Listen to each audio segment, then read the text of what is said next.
You're listening to Mississippi Minutes, a podcast powered by the League of Women Voters Upper Mississippi River Region, where we talk about what's up in the watershed in 15 minutes or less.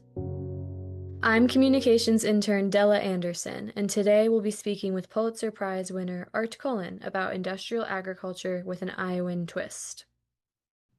Well, I'm Art Cullen. I'm the editor of the Storm Lake Times Pilot in Storm Lake, Iowa, Northwest Iowa. And I was born in Storm Lake, uh, went off to school at the University of St. Thomas in St. Paul, Minnesota, and came back to Iowa. And I've worked at newspapers in Ames, Algona, Mason City.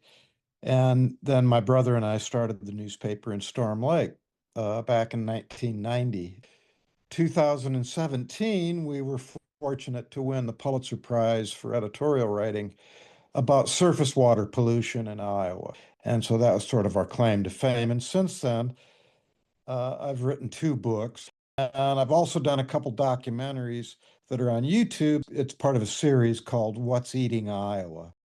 Well, great. So I think a lot of us here in the Upper Mississippi River region might be used to the size of Storm Lake, but I hear that the town has a spirit that's something special. So if those of us who have never visited, could you tell us a little bit about the life in Storm Lake?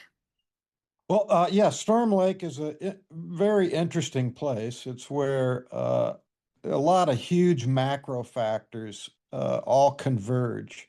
Like immigration, economic concentration in agriculture and meat packing, surface water pollution with the lake, the Raccoon River, which is one of the most endangered rivers in America, along with the Mississippi, because of agricultural pollution. So it's an interesting rural community.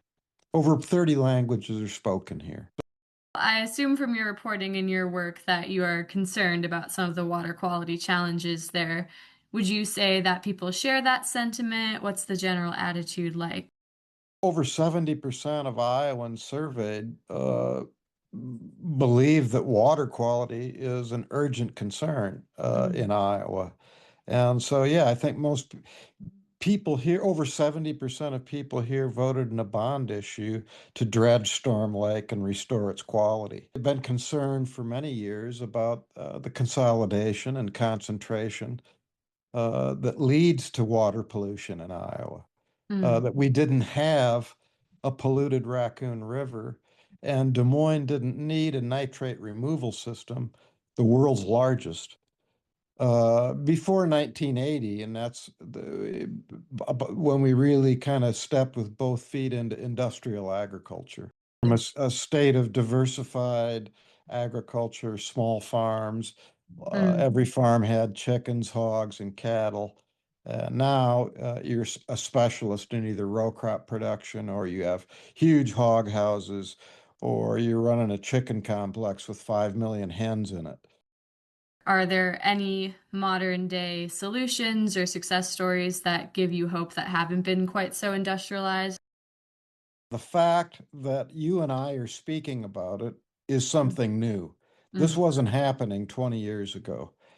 It is happening now. Northwest Iowa has the highest incidence of prostate cancer in men and breast cancer in women in North America.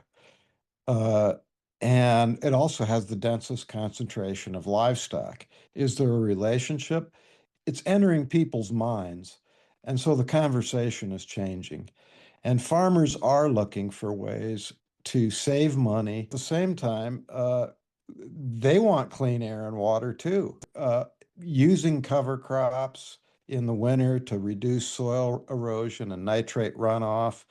There's a lot of people that are reducing their tillage using minimum till or no till, again, to preserve soil and water.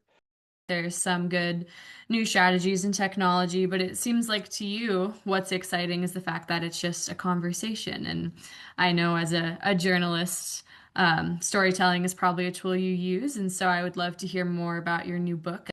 Yeah, it's called Dear Marty, We Crapped in Our Nest, and it's kind of a collection of essays, loosely under a rubric of a letter to my old high school friend Marty Case about how this place has changed in the 50 years since we graduated from high school. How we went from a politics that was Iowa nice to Iowa nasty. And all these things are related to each other.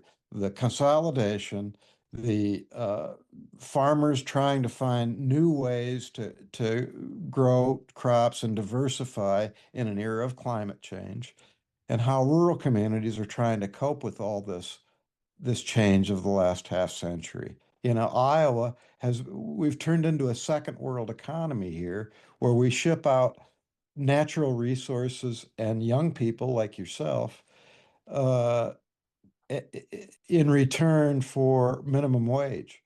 That there's so much wealth here if we choose to capture it and keep it here. And it's time that we reclaim it and make Iowa great again.